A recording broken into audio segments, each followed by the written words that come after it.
Welcome back. What we're going to do in this next section is watch the crew assemble that same scaffold that was just covered in your manual.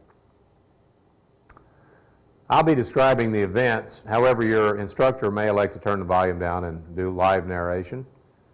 As you can see, the guys are laying out the mud sills and the screw jacks, and they're using the 7-foot-long guardrails to approximate the frame spacing. And once they have the base plates and screw jacks set out at approximate spacing, then they start to assemble the scaffold. And we mentioned earlier that you can either stand up the frame and put the cross braces on, or you can put the cross braces on while the frame is laying on the ground. And most of the time you may not have this much manpower available.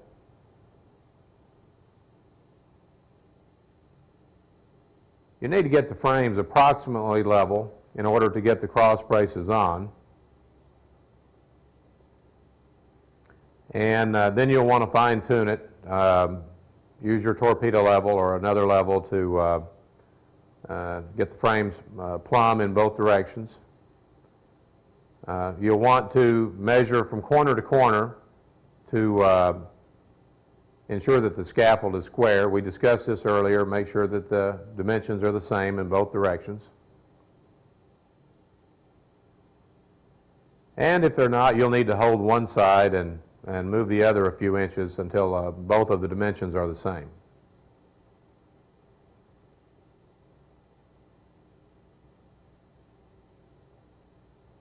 Now, if you have a horizontal diagonal brace that's manufactured to fit, then you can simply use that component to square the scaffold up. And it has the advantage of keeping the frame locked in.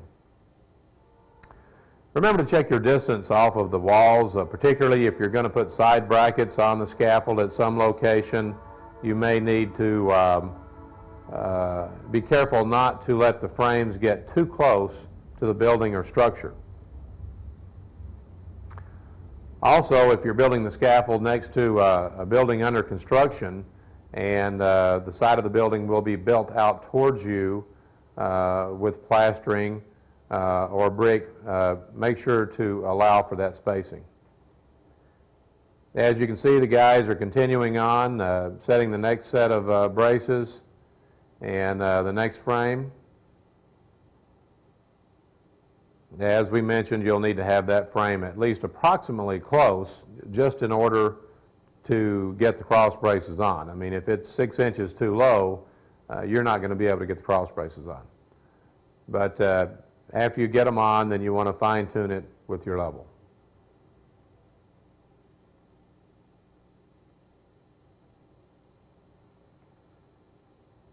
Another thing worth mentioning is in this situation, the ground was already level, so we didn't have any problems, but in a lot of situations you may have sloped ground, and so it's very important that you calculate your spacing and determine whether the screw jacks are going to be adequate for elevation adjustments. In some cases you may have to get a shorter frame, such as a 3-foot high frame, to compensate for drop off in elevation.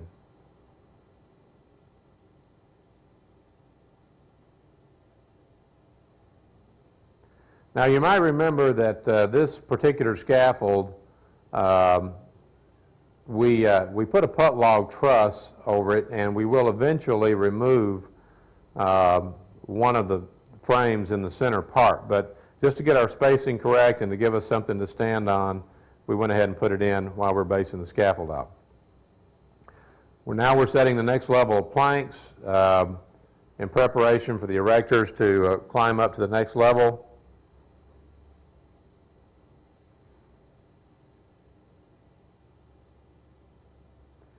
And of course, the issue of fall protection is going to come up. And as we've discussed this in detail, as far as what constitutes a proper personal fall arrest system, consult your company on this issue and follow your company policy. There are some companies that would want their erectors to go ahead and tie off to the frame at their feet, even in a situation like this, anytime they're off the ground. We've discussed all that earlier, but certainly follow your company policy. Okay, as you can see, once you have the base set, you simply set the next level of frames. They'll sit right down on the coupling pins. Put the next sets of cross braces on. The frames should all be level. Here you see the staircase unit. It's a one-piece unit, and that simply drops into place. Here you see the hook-on style ladder down on the end. So as you remember, we had the staircase on one end and the ladder on the other end. That is a putt log hanger piece, and the putt log is going to sit down into that hanger.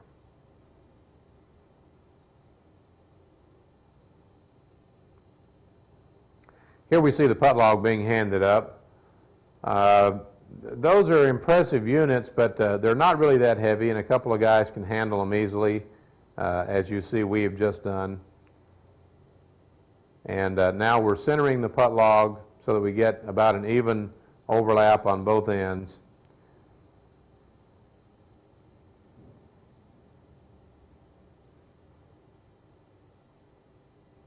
And we're putting the U-bolts through the hanger, which is the method with this particular type putt log used to secure it. Obviously, the particular means of attachment is going to vary from manufacturer to manufacturer. The next step is to put the knee braces onto the putt log. Since this spans over 10 feet, the manufacturer advises that you put some type of knee braces. We have the pre-manufactured knee braces that the manufacturer recommends. Commonly, tube and clamp might also be used for that as well. Next, we're going to set the putt log on the back side, and you can see the guys handing up the putt log and setting it into the putt log hangers, and they'll go through the same procedure of evening it out, putting the knee braces on. Here you see the stair rail, guardrail panel. There's a different guardrail panel for the outside than for the inside. Okay, here you see the putt log spreader bar being set across the center of the putt logs. That will support the planks on the midspan.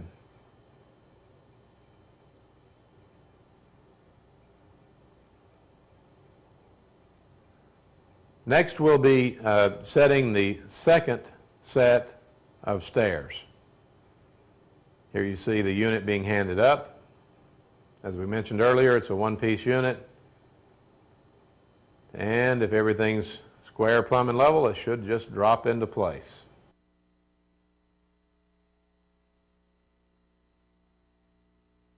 Now you see the guys continuing on to set the next two levels and install all the safety equipment as we've discussed earlier. And here you see the finished product. Notice we've removed the frames from underneath the putt log in case there was a doorway or something there. Staircase on the left, ladder on the right, guardrails on all levels. Next, the guys are starting to take it down. Disassembly is basically a reverse of the erection procedure. You want to check to make sure the scaffold's in good condition before you start to take it down.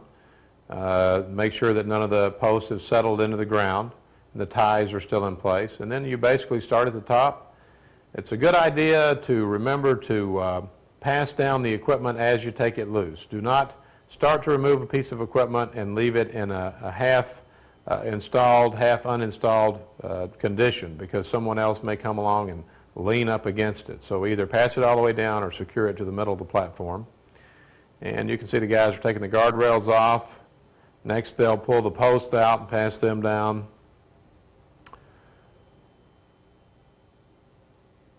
And you might also notice that we have overhead protection for the fellows who are on the lower levels handing the material down.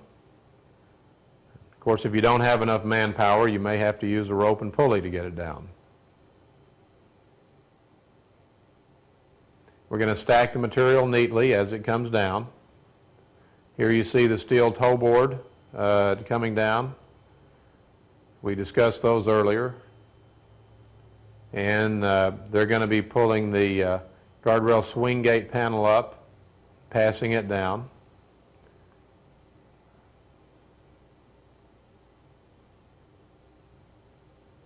removing the pins that held the guardrail post in, and then passing down the toe board. The guy on the right removing the ladder side rail extensions and passing those down. Here comes the swing gate panel. It's a little bit bulky. It's not that heavy, but it's bulky, so you need to be careful with this component.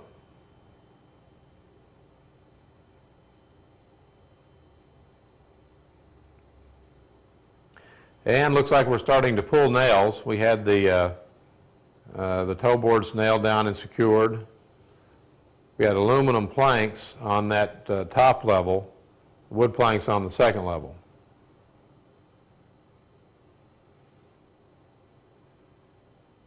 Those are the toe boards. We had a combination of wood and steel toe boards on that top level. Now they've removed the top level, and they're in the process of removing the second level, and they'll continue with the same procedures until the scaffold is completely dismantled. Well, that concludes our overview of fabricated frame type scaffolding. We've constructed a small one-section high scaffold. We've constructed a couple of rolling towers. We've shown you some different types of fabricated frame, aluminum systems and narrow systems. And we've shown you a larger scaffold and some of the accessories that you might see, such as put-log trusses, staircases, side brackets, and so forth.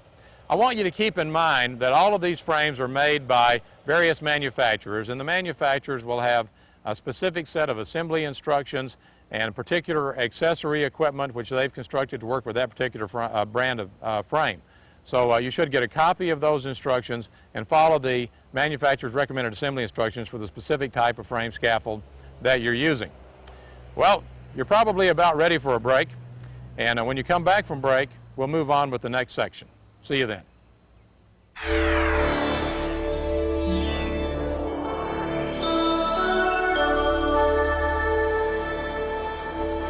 Welcome back again. In this section, we're going to talk about tube and clamp scaffolding, which is the type of scaffold that I'm on now. Now, to give you a quick background, tube and clamp was invented about the turn of the century in England. Prior to that, everything was built out of wood. It was the first type of steel scaffolding, and the way that we use it today is very similar to the way that it was used almost 100 years ago. Tube and clamp is different than frame scaffold in that with frame scaffold you have a preset width and height, and it's very difficult to get frame scaffolding to work where you have a lot of overhead piping, lines, and congestion. So the idea with tube and clamp is we have a scaffold constructed from individual tubes, so we have a lot more flexibility. We can build it in any size, any shape. We can put the platforms at any level. We can go around vessels.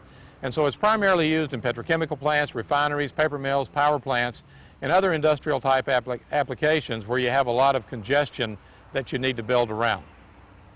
We're going to start off by building a small one-section high tube and clamp scaffold, and then we'll move on to a larger scaffold.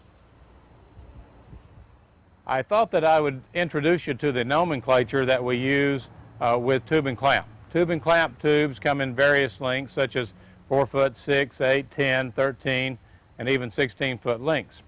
But it's where we put them on the scaffold that gives them their name. For example, when we use the tube in an upright position or vertical position, it's referred to as a post.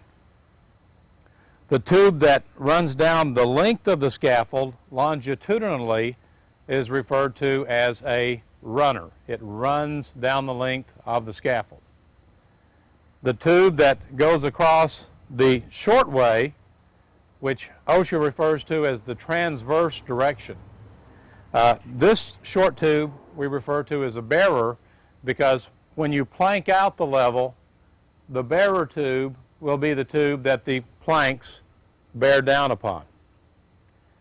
The diagonal bracing is separated into two categories.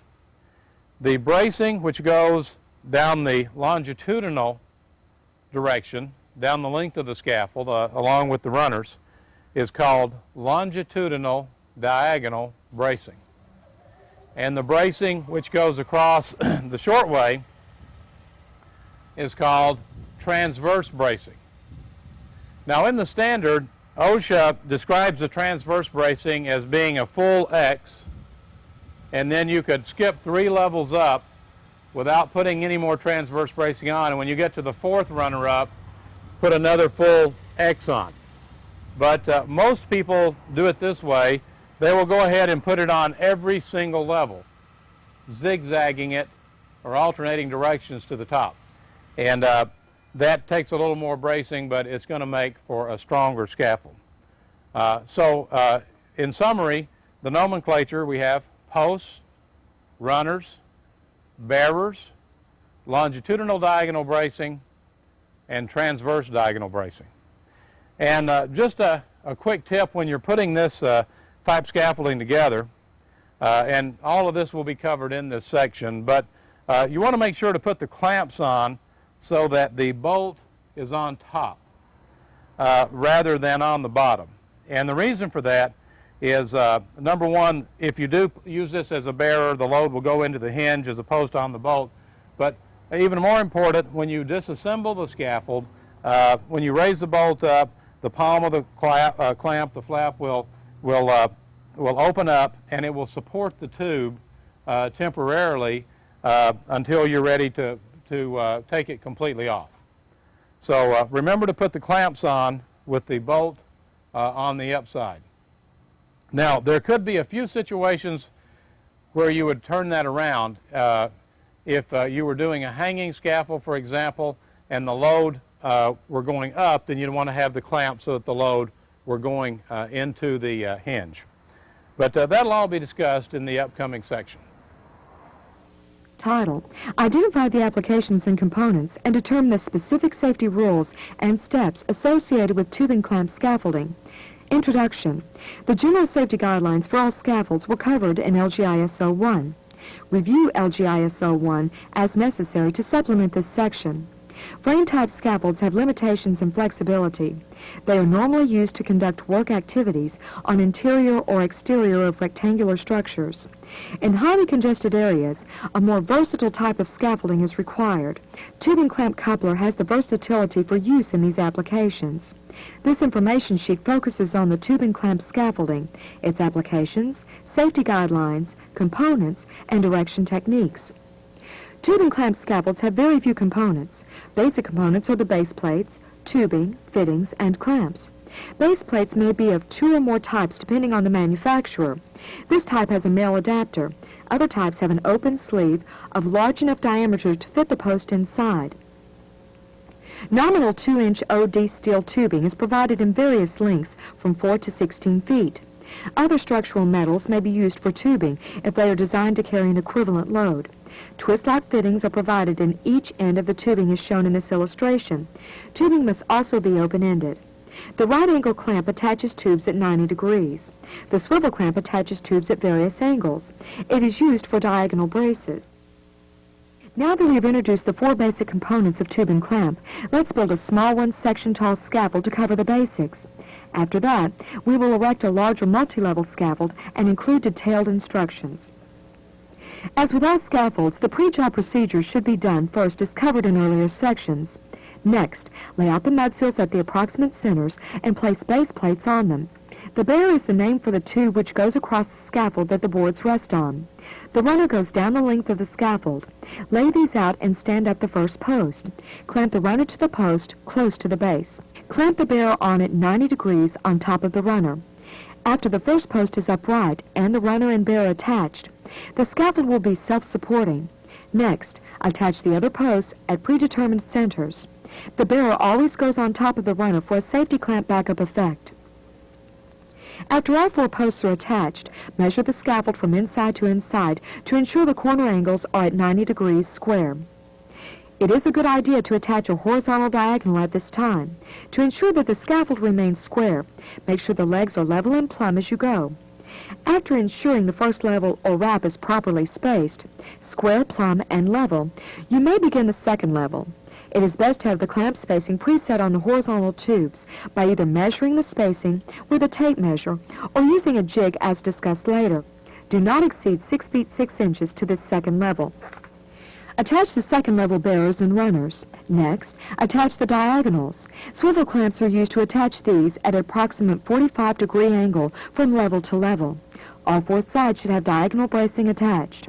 Next, put the planks for the second level on the bearers.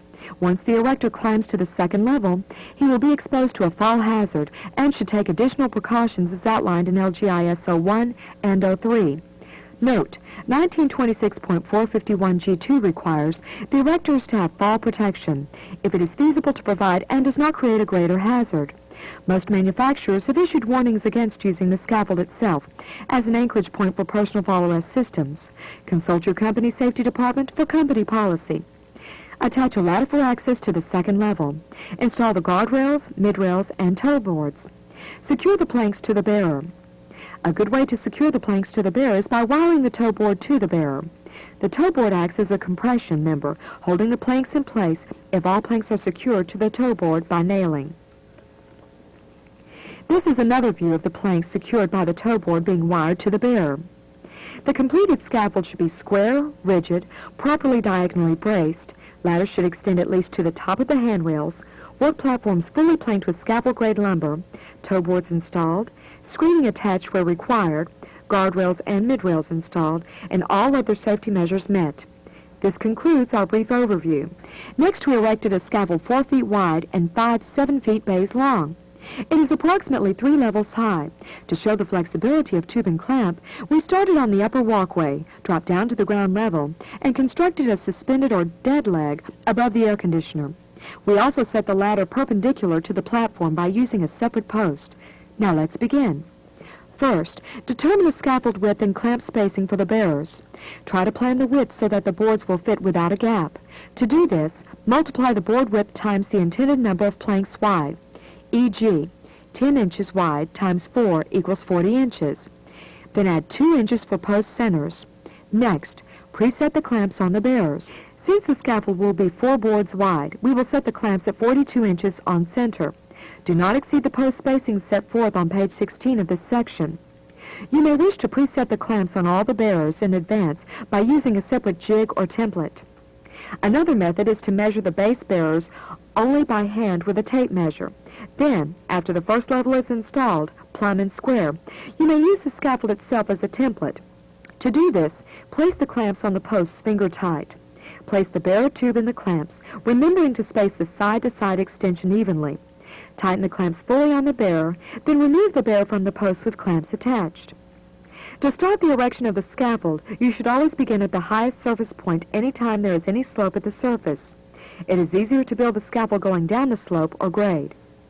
With the base bearers made ready, we are ready to set the base plates on the mud sills. Mud sill size determination was discussed in LGIS 01. To install the post on the base plate, lower the female end of the interlocking tube over the male fitting of the base plate. Twist the post to lock it in place. The base plate must make firm contact with both the sills and the legs of the scaffolding. Install the bottom bearer on the post, no higher than 12 inches from the ground. Leave enough space beneath the bearer for installation of the runner. The runner clamp is placed directly under the bearer clamp. Under normal loading conditions, the clamps are installed so that the bolt is on the top and the flap facing palm up. This way, the flap can support the tube until it is closed and locked. The clamp should be tightened to approximately 45 foot-pounds with most steel clamps. Consult the manufacturer. It is a good idea for the erector to practice with a torque wrench to learn the approximate feel of 45 foot-pounds. After the bearer is installed, you should install the first runner. The purpose of a runner is to space the post horizontally. The runners are load-bearing members, but in a different way than bearers. Runners will have a load imposed through the axis, but not planked and loaded like a bearer. However, all runners and bearers must firmly seat all the way through the clamp. The bearer clamp should seat on top of the runner clamps to provide a safety backup. The bottom runner must be located as close to the base as possible. Runners shall be placed not more than 6 feet 6 inches on center. Runners shall be installed along the length of the scaffold, located on both the inside and outside posts at level heights. Runners shall be interlocked on straight runs to form continuous links and shall be coupled to each post. The bottom runners and bearers shall be located as close to the base as possible. 1926.452B, 7 and 8. The next step in the erection is to square the scaffold. A 3-4-5 method can be used. Start at the center line of both bearer and runner. Measure 3 feet along the bearer and mark. From the same center point, measure 4 feet along the runner and mark. Now measure diagonally between the two marks. The distance should be 5 feet. If not, the scaffold is not square and must be adjusted. Install the second post on the base plate and twist to lock. Clamp the other end of the bearer to this second post, but do not tighten the clamp. Level the bearer and then tighten the clamp to the post. Attach a clamp to the post under the bearer at the runner. Square the assembly using the 3, 4, 5 method as before. Measure the length of the bay on both runners according to the scaffold plan. This length must not exceed 10 feet on light duty. See page 16. The post spacing illustrated is 7 feet center to center. This is measured and marked 7 feet from the center of the first post and will mark the position of the next set of posts. All marks must be center to center. Install right-angle clamps on both runners at the marks and attach them securely. Attach another post to a base plate and attach the runner to the post. Level the runner. Install another post and runner to the post, and install another bearer on top of the two runners. Make sure the bearer clamp touches the runner clamp.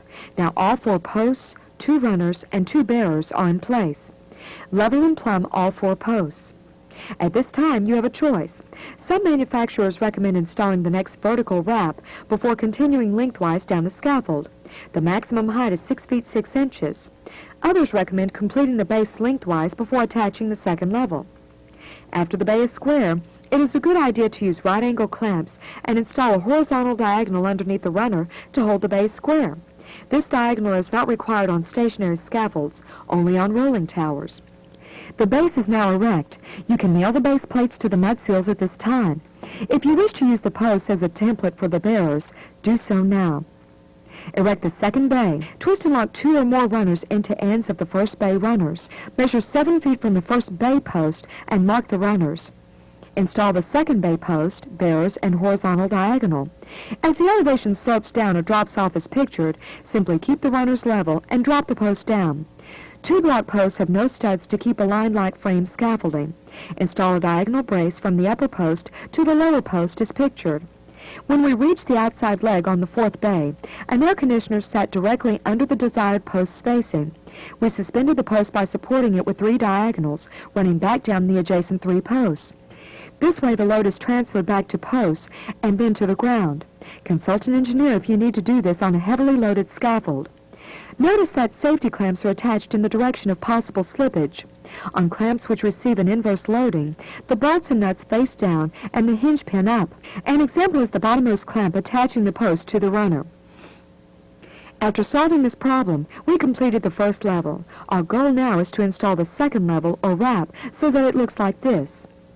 First, install and level the second level runners, no more than 6 feet 6 inches up the post. Clamp the bearers in place above the runners. Continue this procedure until the second level runners are in place and level. Diagonal bracing must be installed at an approximate 45-degree angle. Begin at one end and clamp it to the outside of the posts using swivel clamps. As the scaffold rises, continue to interlock bracing end to end. If the scaffold is more than 5 bays in length, start a new diagonal brace every 5th post. After diagonals are installed, planks are set on the second level to continue the second level. Continue to install posts, runners, bearers, and diagonals in the same manner. If the scaffold is longer than it is tall, the diagonal bracing will reach the top platform before it reaches the other end. In that event, go to the other end and run a diagonal transversely back up toward the center, as in this picture. Note, 1926.451 G2 requires the erectors to have fall protection if it is feasible to provide and does not create a greater hazard. Most manufacturers have issued warnings against using the scaffold itself as an anchorage point for a personal fall arrest system. Consult your company's safety department for your company policy. If the scaffold is taller than it is long, the diagonal will reach the other end before the top. Alternate directions, zigzag, until the diagonal reaches the top. Cross bracing must be installed across the width of the scaffold. OSHA describes this bracing as a full X. This X must be placed every 4th level up and every 3rd set of posts horizontally. An alternate method to the X is to zigzag the bracing all the way up on every level as shown in this graphic. This should be done every 3rd set of posts horizontally. As the scaffold rises, it must be tied back to the structure with adequate tension compression ties as previously covered in LGISO 1 and 05. This tie employs a tube and base plate for the compression member and number 9 wire for the tension member.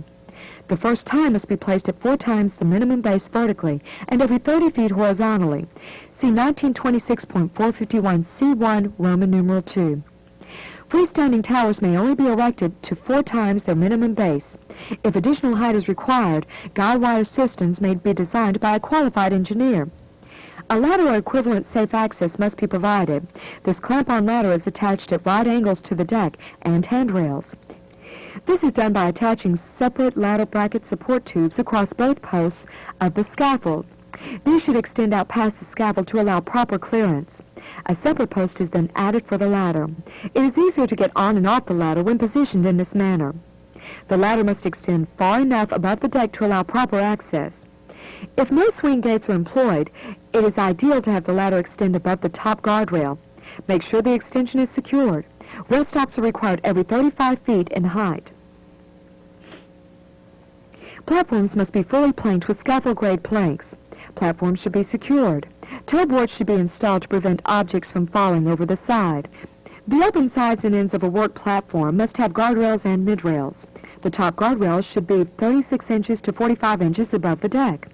A mid-rail should be positioned halfway between the top rail and deck. Local codes must be consulted for guardrail requirements. California requires 42 to 45 inches top rail height. Guardrail tubing is installed on the inside of the posts with right angle clamps. Continue these basic safety procedures until the scaffold is complete. After the job is completed, do a thorough inspection including all of the requirements, which we have covered in this and other information sheets. After the inspection, remove the warning tag and replace it with an approved ready-to-use tag. The scaffolding must be re-inspected every work shift. Dismantling tube and clamp scaffolding is relatively simple to understand. The procedure is the reverse of the erection. Dismantling begins with an inspection to ensure that the assembly is safe to dismantle. Unsafe conditions must be corrected before teardown begins. To dismantle the scaffold, start at the uppermost component and remove assembled components in reverse order of installation. Always study the scaffold plan. Review the safety guidelines and scaffold company instructions when erecting or dismantling scaffolding. Be particularly careful with unusual areas, such as pictured. Safety is not only primary in the erection and use of the scaffold, but also in its dismantling.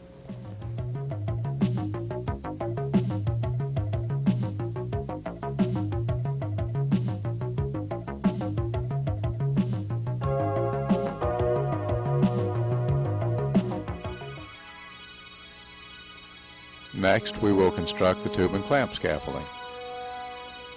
First, lay out the mud seals and base plates.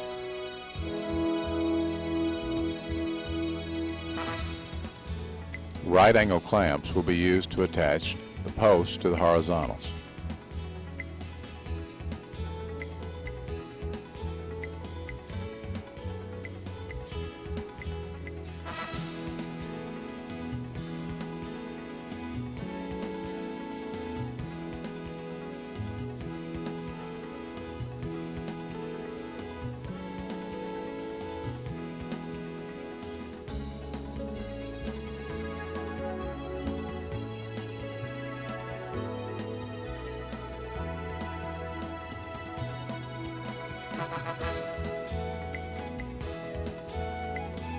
The bottom runners and bearers should be attached as close to the base as possible. However, the standard does not give a maximum number of inches above the base. For example, it does not say that 12 inches is the maximum.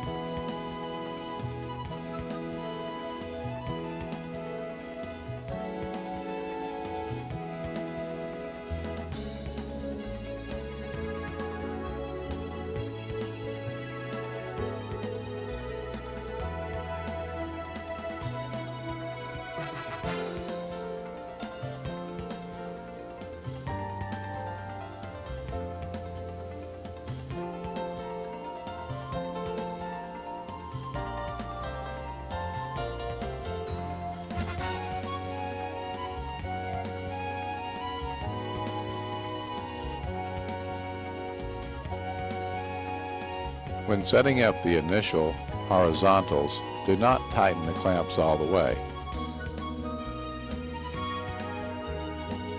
We're using the 3-4-5 method to make sure that the corners are at 90 degrees.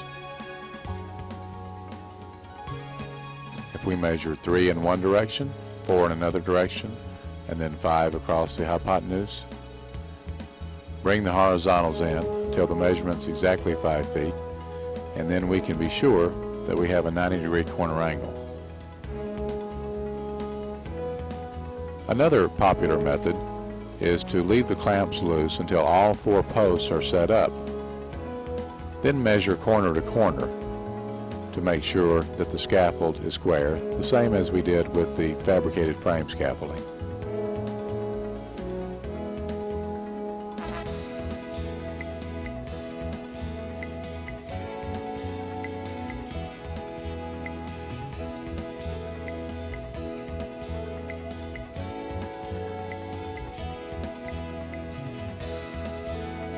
Although we are being very precise with the length, the width, and the squareness of this particular scaffold, many cases where tube and clamp is used, there will be obstructions in the way.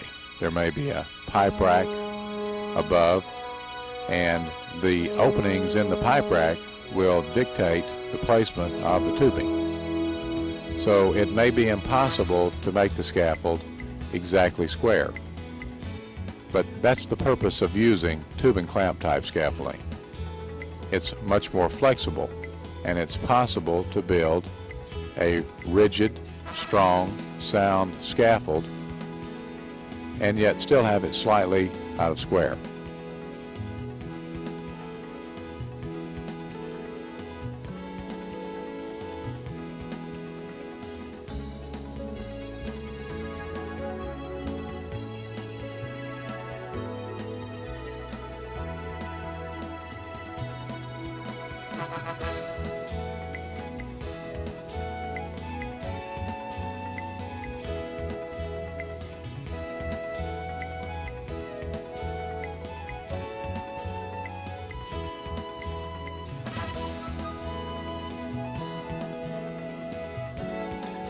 As you can already tell, this type of scaffolding is much slower to assemble than fabricated frame scaffolding. It is primarily used in industrial facilities such as refineries, petrochemical plants, paper mills, power plants, and locations where scaffolding has to be built in very congested areas.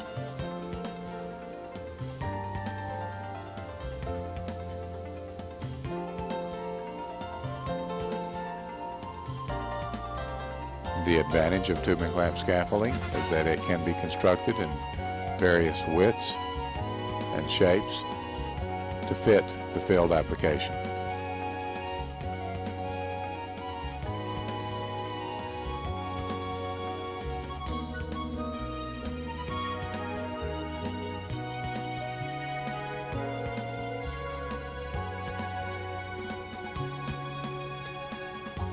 We've just shown the alternative method of measuring corner to corner, and we're placing a horizontal diagonal brace. This will ensure that the scaffold stays square. The horizontal diagonal brace is not required by the standard.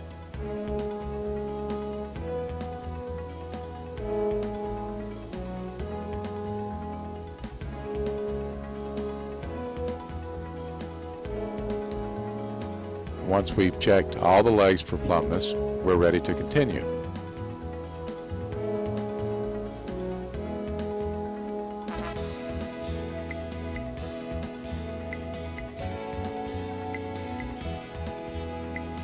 In this case, we're doing what's referred to as make-ready.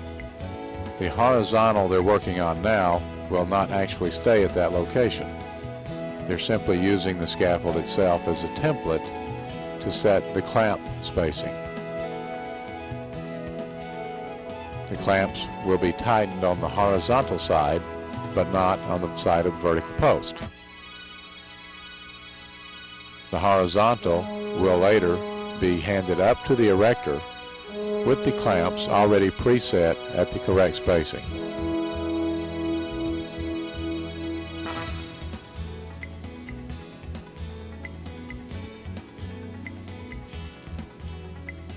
This makes it easier for the erector to keep the scaffold plumb and square, and also helps to cut down on the number of loose pieces up on the scaffold.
The manufacturer recommends that these steel clamps be tightened to approximately 45 foot-pounds.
After the second wrap is complete, diagonals should be installed.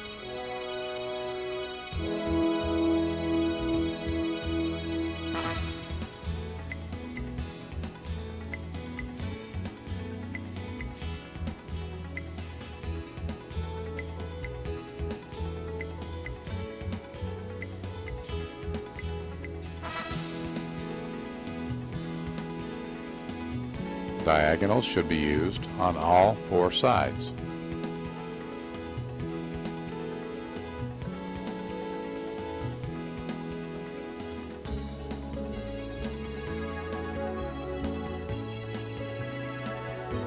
The scaffold will be only one level high. However, if we were to continue up, we would zigzag or alternate directions with the diagonal bracing.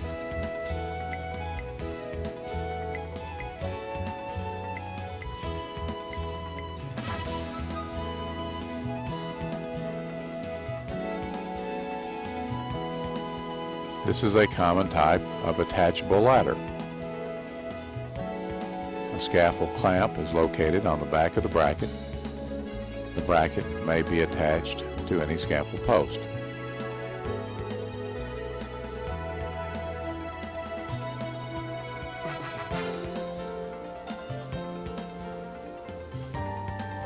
Consult your company's policy regarding fall protection for scaffold erectors. Follow your company policy.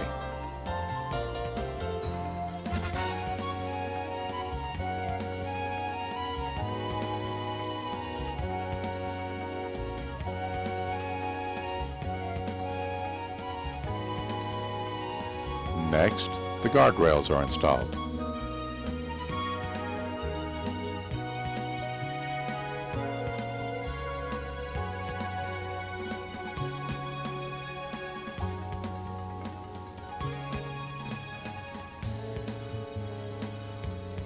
This shows a common way to attach the toe boards. Toenails are used to secure the toe board to each plank.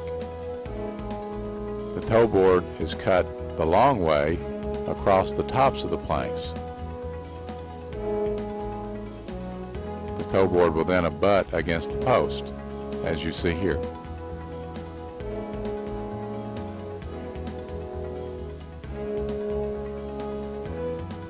Number 9 gauge wire is used over the top of the toe board and underneath the bearer.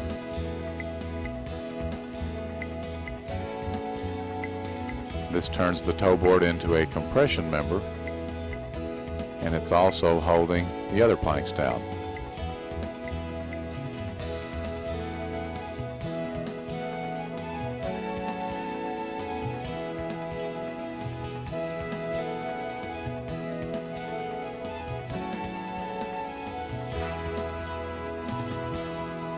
Now we have a completed scaffold. We've taken the ladder well above the guardrail. It's square, plumb, rigid, fully planked, complete with toe boards. Next, we'll construct the second scaffold that was in the manual. This scaffold will be much narrower, 4 boards wide.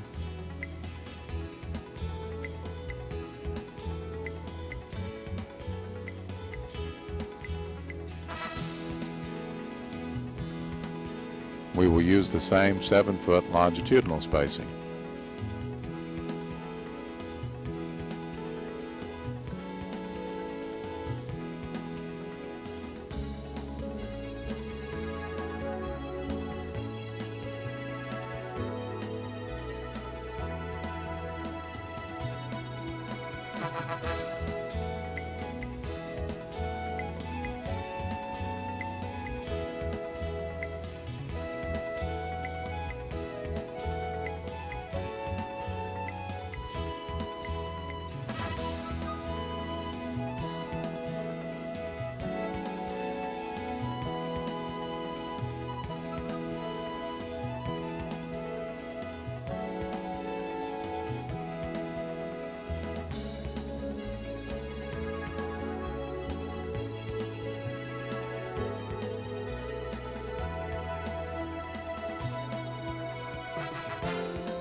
This picture shows make ready.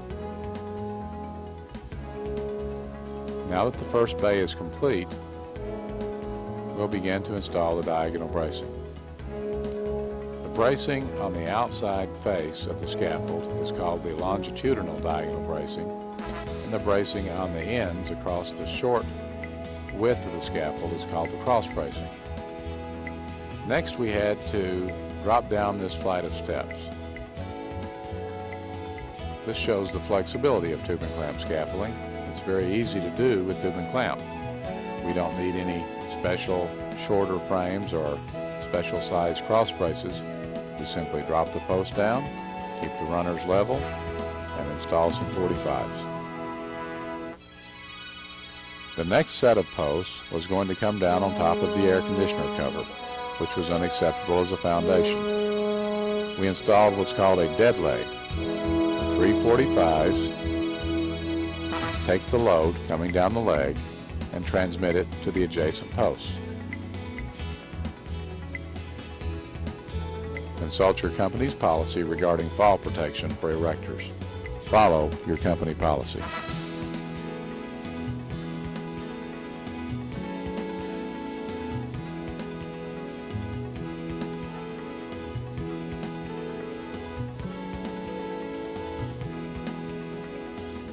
Now that we have set up the base, we simply follow the same procedure for the next levels up. First, install the runners, then put the bearers on top of the runners.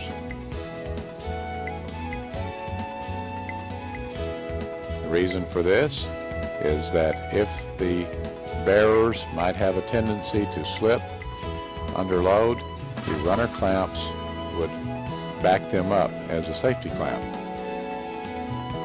Here we're using a longer bearer because we're going to put a separate post on the extension of that bearer. The ladder will be clamped to this separate post, enabling us to turn the ladder perpendicular to the walkway, thus making it easier to get off and on the ladder at the top.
Planking, guardrails, and toe boards are installed at the top.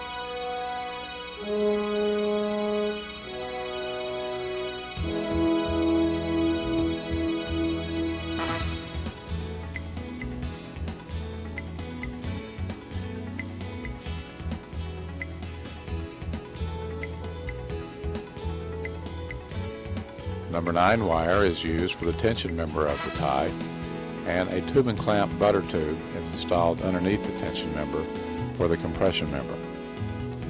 You can see that the ladder is installed perpendicular, making it easier to access.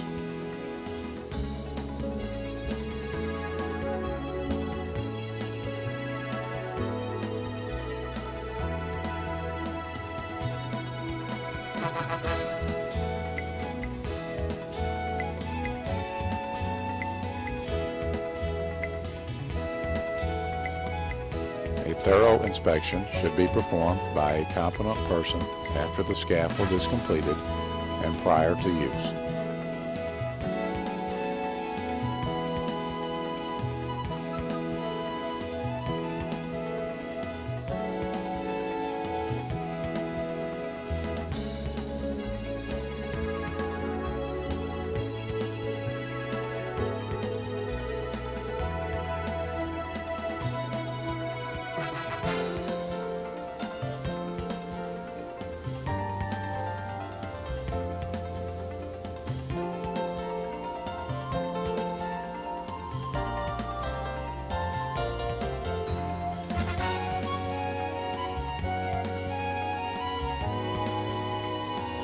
Disassembling tubing clamp scaffolding is basically a reverse of the assembly procedure. First, inspect the scaffold to make sure that there have been no changes during its period of usage. Then start at the top. Whenever you loosen a clamp or any other component, be sure to remove it completely. Do not leave it in a half-on, half-off condition.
Be careful when you get close to the bottom.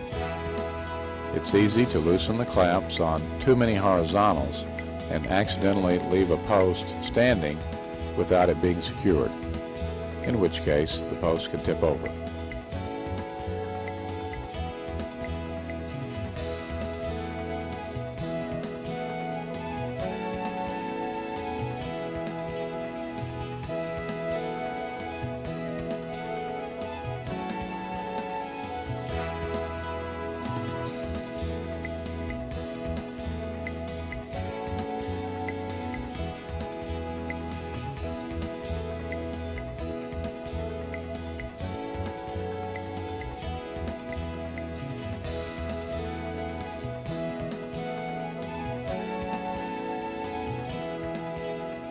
Well, that concludes our overview of tube and clamp scaffold.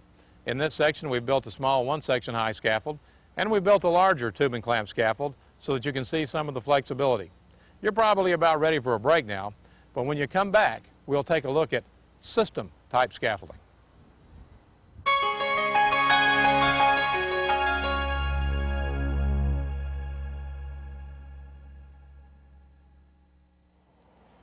In this section, we're going to talk about system-type scaffolding.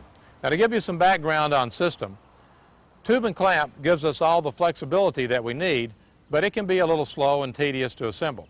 So in the 1960s, the scaffold company started to invent what we call generically system-type scaffolding. This refers to individual tube-type scaffolds, but instead of having to have a right-angle clamp to attach the horizontals to the post, there will be some type of proprietary locking device used to attach the horizontals and the diagonals to the post. This gives us most of the flexibility of tube and clamp scaffold, but it's a lot easier to erect and assemble.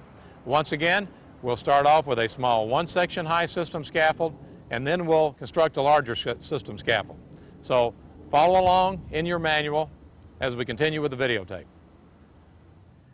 This first one that we're going to look at is one of the original ones. This one is called cup lock, and the way that it works is on the post you have these cup and cap type combinations located about every 19 inches or so up the post.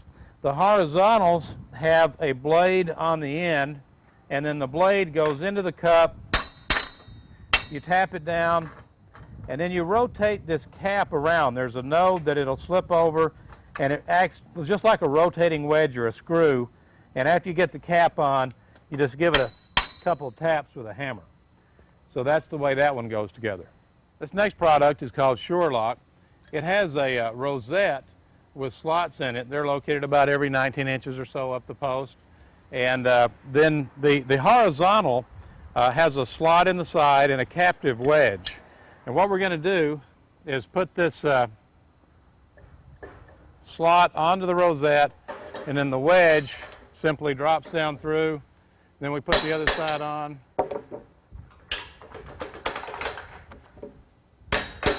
And you just give the wedges a couple of taps to secure them.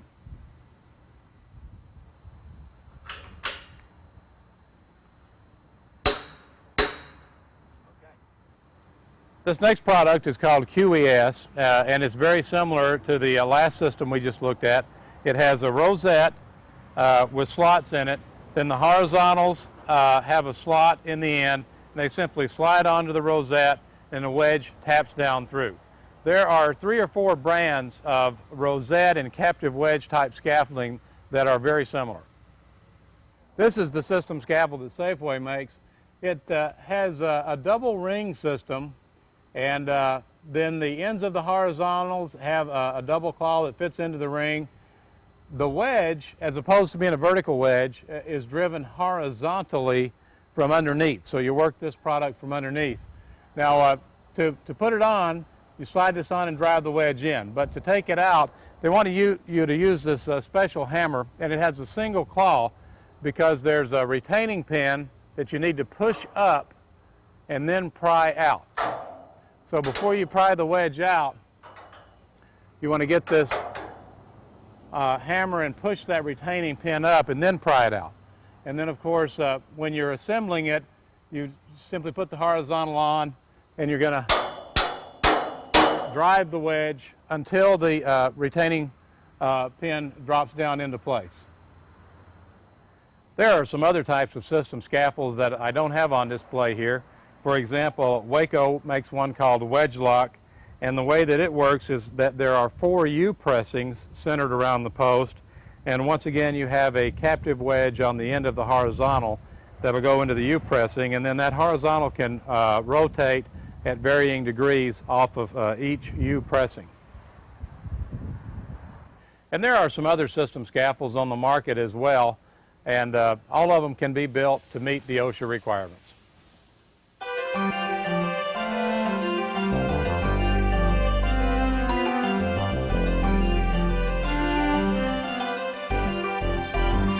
This photo shows the connector device on the system we will erect. The connector consists of 2 parts. A rosette with slots is located on the post. A horizontal slot with captive wedge is located on the end of the horizontal. The end of the horizontal slides onto the rosette. Then the captive wedge is driven down through the slots, locking the horizontal or diagonal into place. The base plates and screw jacks are one piece. Instead of beginning the scaffold with a 10-foot post, a special starter collar with 1 rosette is used, pictured on right. Posts are made in 3 basic sizes, 9 foot 10 inches, 6 foot 7 inches, and 3 foot 3 inches. The rosette is usually located at 19.5 inches or 20 inches on center. The 4th rosette up from the platform gives an approximate 6 foot 6 inches, vertical spacing for the next platform level. The 2nd rosette up would be the guardrail position, and the 1st rosette up would be the midrail position. Note, the nomenclature for these components varies from company to company. In Europe, the post is a standard, the runner is a ledger, and the bearer is a transom. In the United States, the post is often called a leg.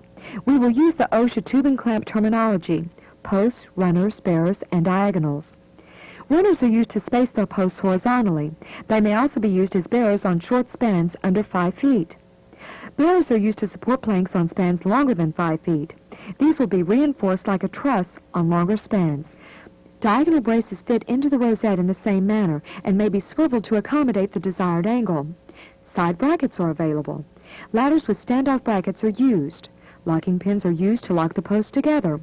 Hook-on type planks are available. Special components may be secured to the rosette, which have either a right angle or a swivel clamp end. Trusses are available for longer spans. Now that we have introduced the basic components of this type system scaffolding, let's build a small one-section tall scaffold. After that, we will erect a larger multi-level scaffold and include detailed instructions. As with all scaffolds, the pre-job procedures should be done first, as covered in earlier sections. This includes site inspection, equipment inspection, design layout for anticipated load, and all other topics discussed. First, lay out the mud sails at approximate centers and place base jacks on them. With system scaffold, the length and width are determined by the fixed length of the horizontals chosen.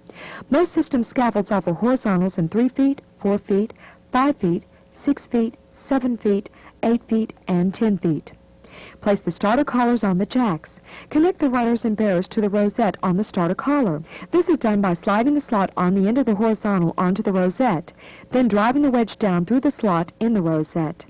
Level the base. After all 4 starter collars are attached and leveled, measure the scaffold from inside to inside to be sure the corner angles are at 90 degrees square. Some manufacturers recommend a horizontal diagonal brace to keep the scaffold square. Set the main posts into the starter collars. After ensuring the first level or wrap is properly spaced, square, plumb, and level, you may begin the second level. Set 2 planks on the first wrap to make it easier to reach the 4th rosette up. Do not exceed more than 4 rosettes, 6 feet 6 inches, before you place the second wrap. Place and secure the horizontal runners and bearers by driving the wedges as previously described. Next, attach the diagonals. All 4 sides should have diagonal bracing attached. Attach a ladder for access to the second level. Make sure the ladder extends far enough above the deck for safe access. Next, put the planks on the second level bearers. Note, some manufacturers require special truss bearers on spans greater than 5 feet, depending upon tube and wall thickness or steel strength. These trusses are especially important if boards would be overlapped on top of the bearer. For example, a run of scaffold, or if more than 25 PSF will be placed on the deck. In some cases, the bearer may be supported by bracing in the center with a diagonal knee brace as shown. Consult the manufacturer for instructions on bearer spacing. Install the guardrails, midrails, and toe boards. Secure the planks to the bearer. A good way to secure the planks to the bearer is by wiring the toe board to the bearer. The toe board acts as a compression member holding the planks in place, if all planks are secured to the toe board by nailing. Inspect the scaffold. Place a tag on the ladder indicating it has been inspected and is ready to use. The completed scaffold should be square, rigid, properly diagonally braced. Ladders should extend at least to top of handrails. Work platforms fully planked with scaffold-grade lumber. Toe boards installed, wire mesh where required, guardrails and midrails installed, and all other safety measures met. Now that we have reviewed the steps for a single bay tower, let's construct a more complex scaffold. Looking from the left to right, this scaffold is 3 bays long. It has a staircase extending out to the front, creating an L shape. It is 3 levels high from the lowest ground level.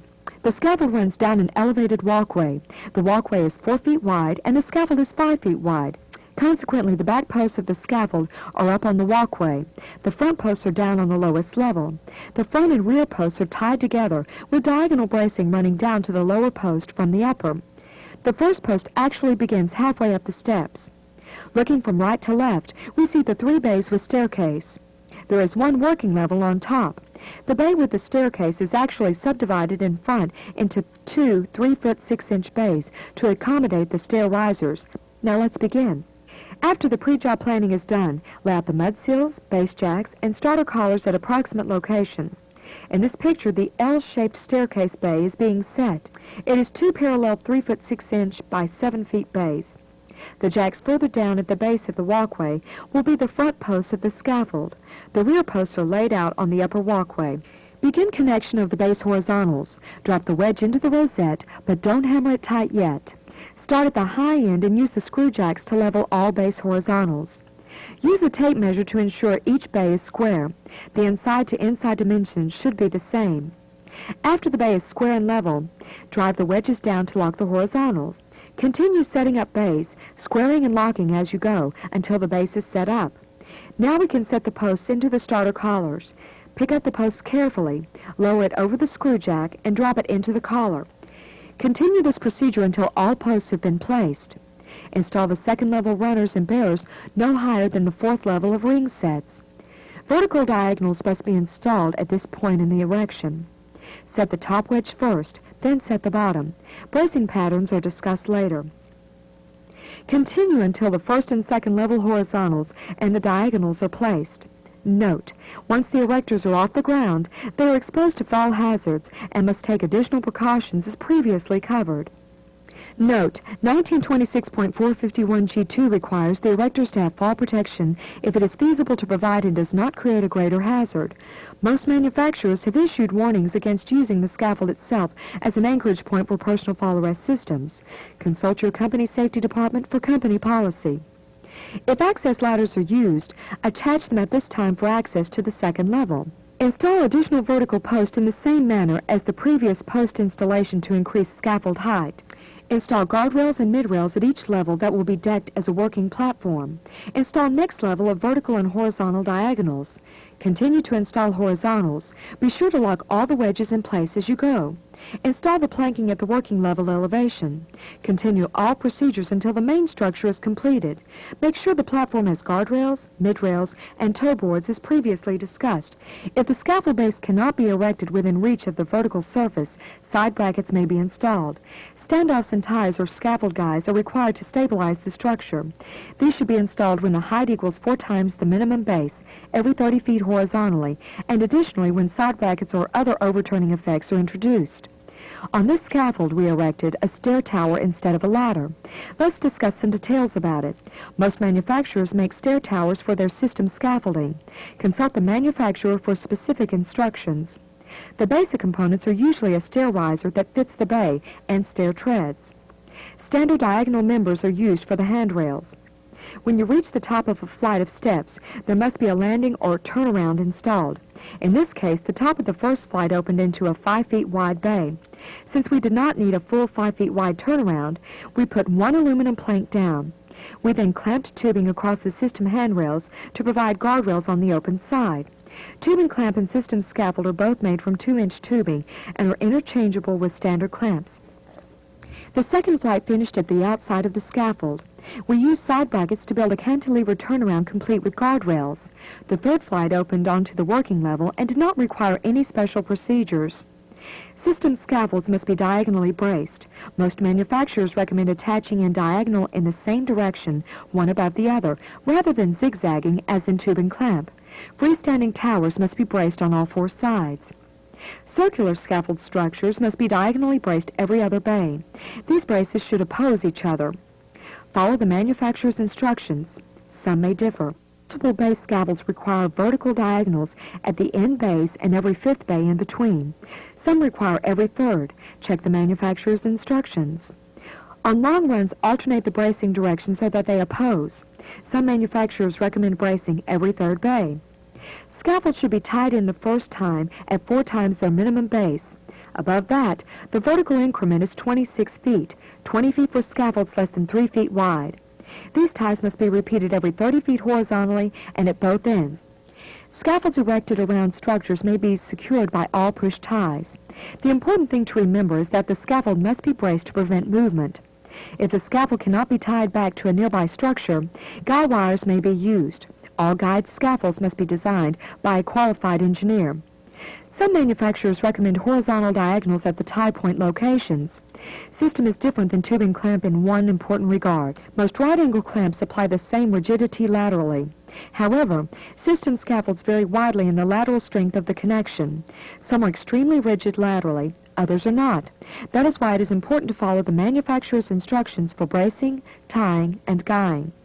Once all these procedures have been followed, the scaffold should be complete and erected to meet OSHA and the manufacturer's standards. After a final inspection, the scaffold warning tag may be replaced with a green ready-to-use tag. Make sure that the users have been properly trained in safe use procedures. After use, the scaffold will be dismantled. First, do a complete inspection of the scaffold to make sure it has not been altered and all safety standards are in place. Dismantling system scaffolding is more or less just the reverse of erection.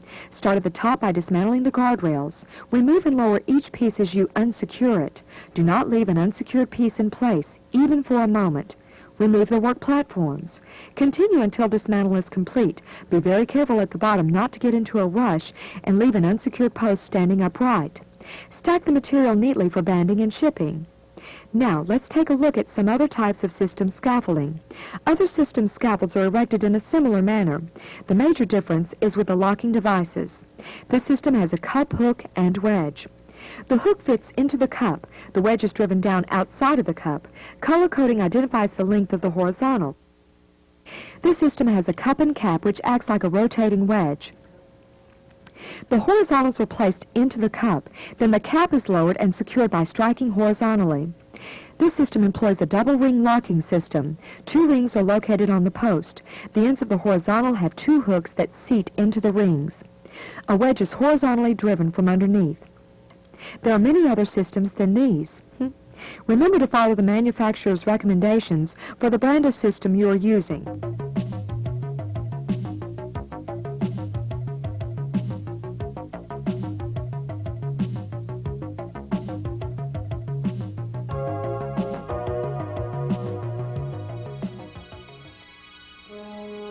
Next, we'll install the system type scaffolding.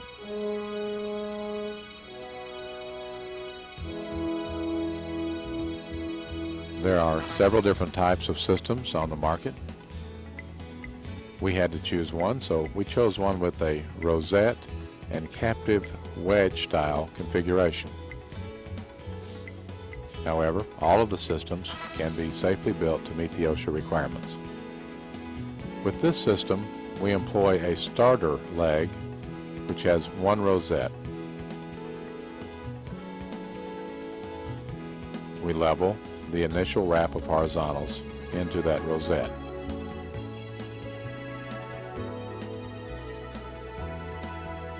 This is a little easier than working with the full 10-foot post.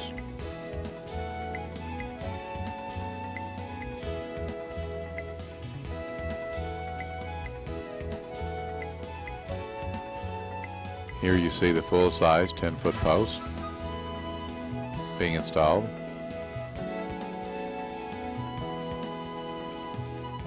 Posts also come in approximate 3-foot and 6-foot heights.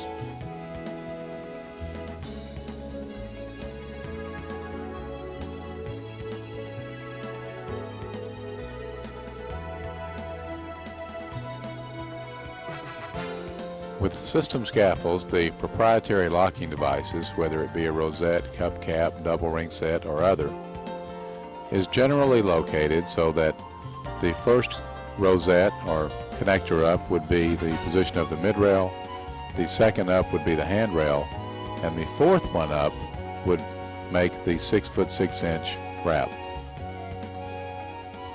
After both sections of horizontals are installed, diagonals should be installed.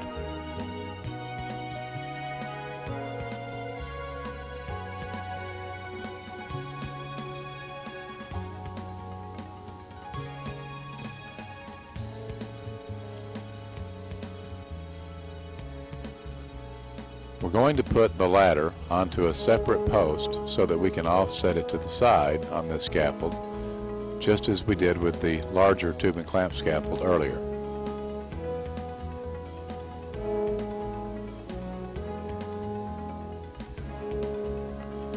When using the system bearers for the extension, safety clamps must be installed above the wedge on the post to prevent accidental disengagement. Consult your company's safety department for your company's policy on fall protection for scaffold erectors and follow your company's policy.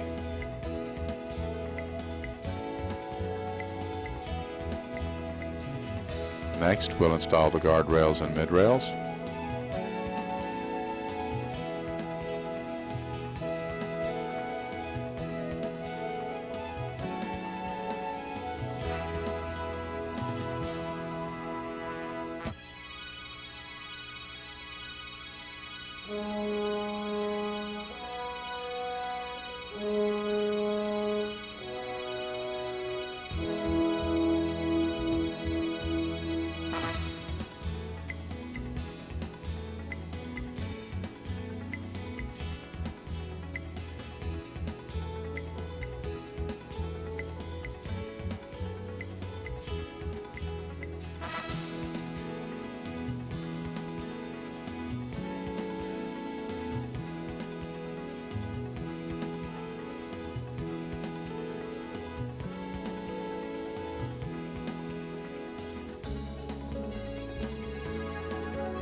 Toe boards will be attached as in the previous scaffold.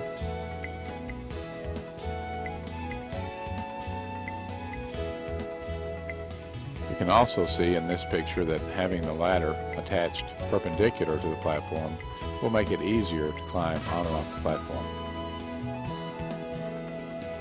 In this case, we're putting the number 9 wire on both sides of the toe board.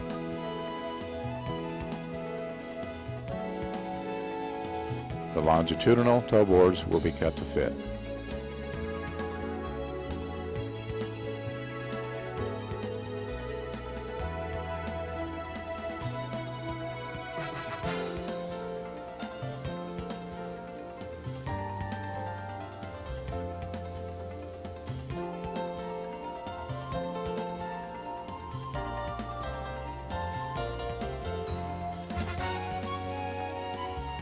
Finally, the scaffold should be inspected by the competent person, and if it passes inspection, a green ready-to-use tag should be installed. Tags are not actually required by the standard, but in most cases where third parties will be using the scaffold, they are the only practical way to communicate to the user that the scaffold has been inspected at that work shift. Next, we start the larger scaffold. With this scaffold, we set up a staircase. The 2 staircase bays are being assembled now. They will extend out in an L shape from the main run of scaffolding.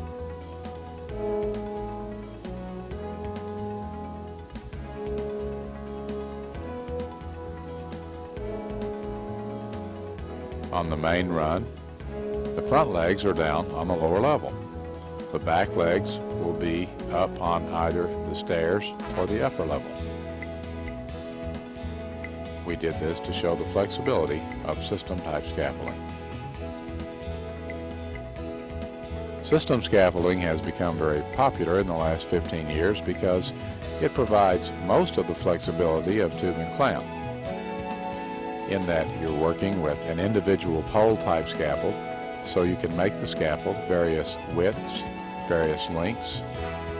You can build it in circular shapes. You can set the platform height at various elevations. But system is a lot easier to work with than tube and clamp. Once you level the base, you do not have to continue to level each horizontal member.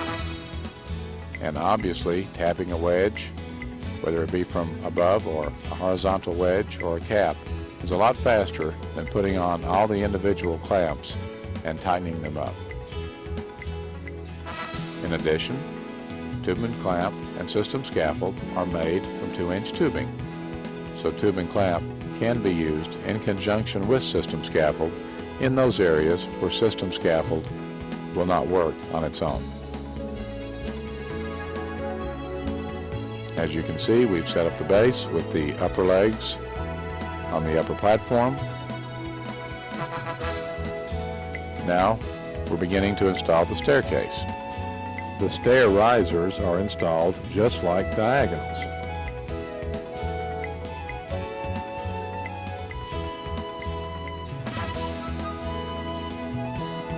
Treads are installed. The details of construction vary from manufacturer to manufacturer. Once again, consult your company's safety department for your company's policy on fall protection for erectors.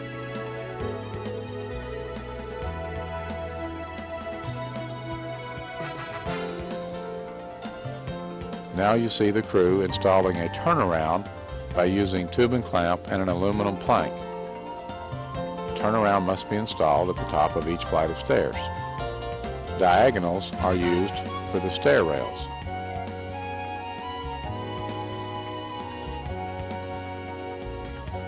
Diagonal bracing patterns are different on tube and clamp than system. Tube and clamp, we zigzag or alternate directions. With system, we put the diagonals in the same direction, one above the other. This way we can keep them going into the node points where the other horizontals come in. At the top of the second flight of steps, we use a 2-board bracket for the turnaround.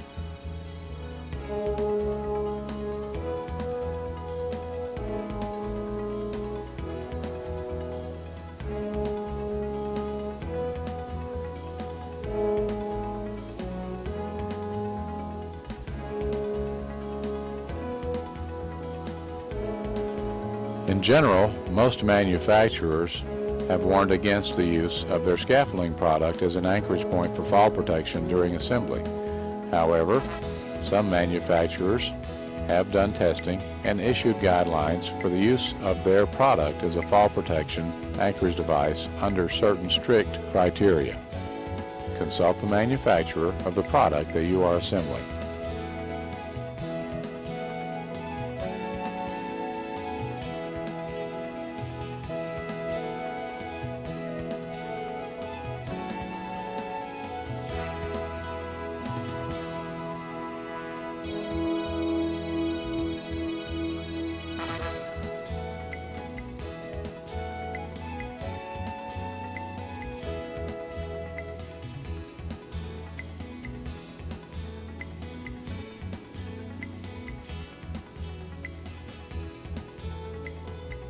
Continue the same procedures until the scaffold is complete.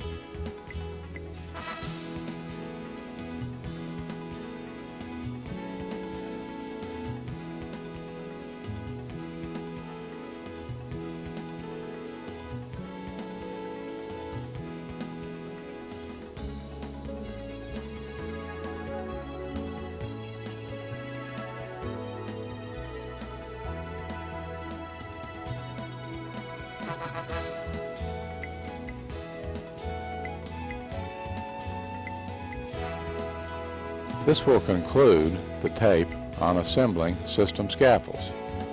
Complete Section 8, the inspection checklist, and then move on to the knowledge check. However, if you will be using a scaffold in addition to erecting it, you should then take the supplement from the front flap of the manual and study the contents of the supplement.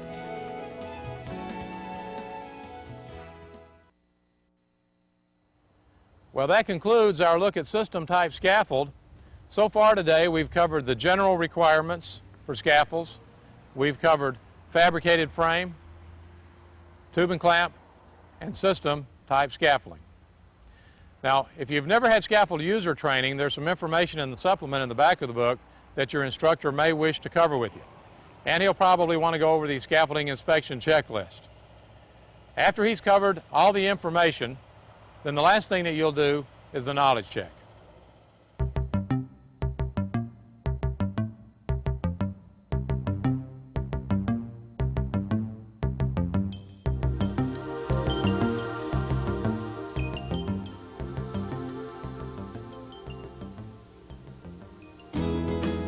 Now, this is a very important section, and there's a lot of information to be read and studied, so read this section carefully. We're just going to illustrate a few of the basic hazards in this section. First of all, let's suppose that we've got a rolling tower here. We're going to do a little work on this building. So we start to push the rolling tower. And as we push it,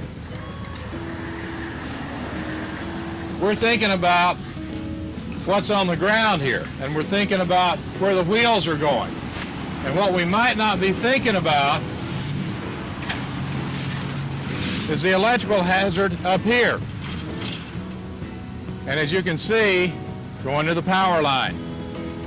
There are clearances that must be maintained from power lines depending upon the voltage. Read this information in this section carefully. Another section of electrical safety deals with the use of electrical power tools on scaffolds. Let's suppose I've got a drill here. I'm going to do some work on the building. Looks innocent enough, but look, this electrical cable is frayed. If there's a short from this connection onto the scaffold frame, it could electrify the entire scaffold. And if any worker on the scaffold touches another grounded subject, they could become part of the circuit. So it's a very serious hazard. Obviously, we don't want to use any type of electrical equipment that's faulty in any way. It's a good idea to have all of your electrical systems on scaffolds protected by ground fault circuit interrupter type circuitry. Another hazard that comes up is lighting the scaffold. Scaffolds are often built inside boilers or other vessels. We need to light the area up. It may require special explosion-proof lighting devices. If you're going to be doing any welding off of scaffolds, there's another whole set of hazards introduced. Read and study that section carefully. In summary, electrical safety is very serious business on scaffolds. There have been many people electrocuted and seriously injured on electrical accidents while working on scaffolds. Take this section very seriously.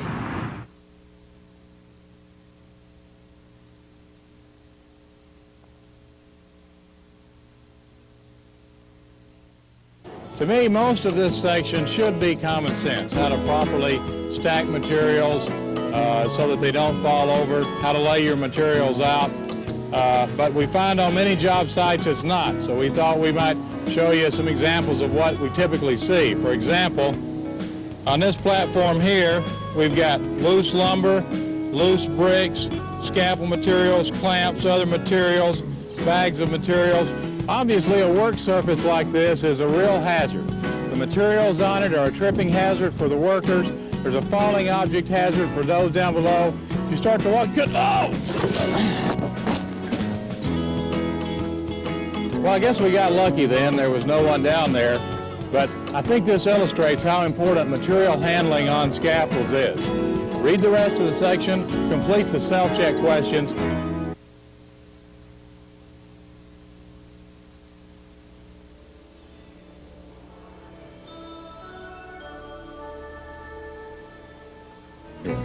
In this section, we're going to take a look at some of the things that you should not do while using a scaffold. Do not work from a scaffold if it has not been inspected that work shift and is tagged approved, ready to use. In addition, do a visual inspection for the obvious requirements such as ladder access, full planking, guardrails, plumbness, rigidity, etc. Do not use a scaffold if it does not have a proper ladder or other equivalent safe means of access. Do not climb the scaffold itself. Do not use a scaffold if the working platform is not planked all the way across. Do not use a scaffold if only one or two planks are placed where there should be more. Do not use a scaffold if the planks are not scaffold grade, bearing the proper grade stamp. If the planks are man-made, make sure they are in good condition. Do not use a scaffold if the planks are bowing more than 1/60th of their span. Do not use a scaffold if it is not plumb, square, and rigid. Do not use a scaffold taller than 4 times its minimum base unless it is tied, guide, or braced to prevent tipping. Do not climb the scaffold other than by the safe means of access provided. Never climb the guardrails or cross braces. Do not work if you feel weak, sick, or dizzy. Never use drugs or alcohol on a scaffold. Do not climb with slippery shoes. Do not carry materials as you climb. Keep both hands on the side rails. Do not jump onto planks or platforms. Do not use scaffolds during storms, rain, or high wind. Do not work on ice or snow-covered platforms.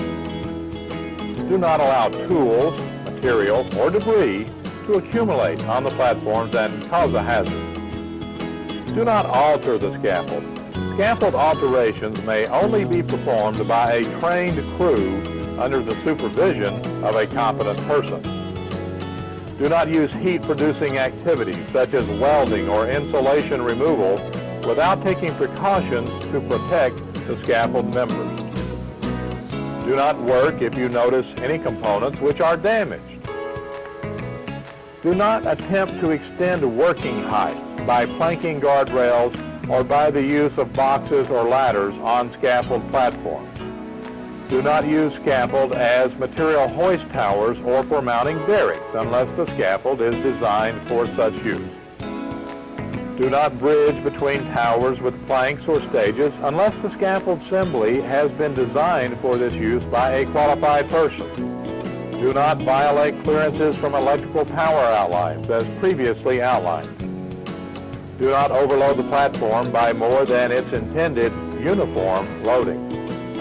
Do not overload the scaffold by point loading a plank above its capacity. Do not overload a platform by point loading a tube above its capacity. Do not bridge between two scaffolds by stages unless designed by a qualified person. Do not use the scaffold unless the proper falling object protection for the users and workers below has been provided. Do not use rolling towers unless the wheels are locked. Do not ride rolling towers while they are being moved. Do not get up on a scaffold unless you have successfully completed this training. Well, that concludes our program. To summarize, we've covered the general requirements for frame, tube, and clamp and system scaffold. We've covered the step-by-step assembly procedures for several types of fabricated frame scaffolding and rolling towers. We've covered tube and clamp, and we've covered system-type scaffolding. In addition, in the supplement at the back of the book, there are some additional user-type topics such as electrical safety, material handling, prohibited user actions, which should be covered for scaffold users. Also in the supplement, there's additional information on scaffold loading and scaffold material calculation, which can be used for additional training. And also, you can do additional hands-on training. You can take any of the scaffolds in the manual and reconstruct them to conduct some additional hands-on type training. So I hope that you've enjoyed the program, and remember, work safe, and if you have any questions at any time, give us a call or email us. Our phone number and our email address is located on each manual. Thanks.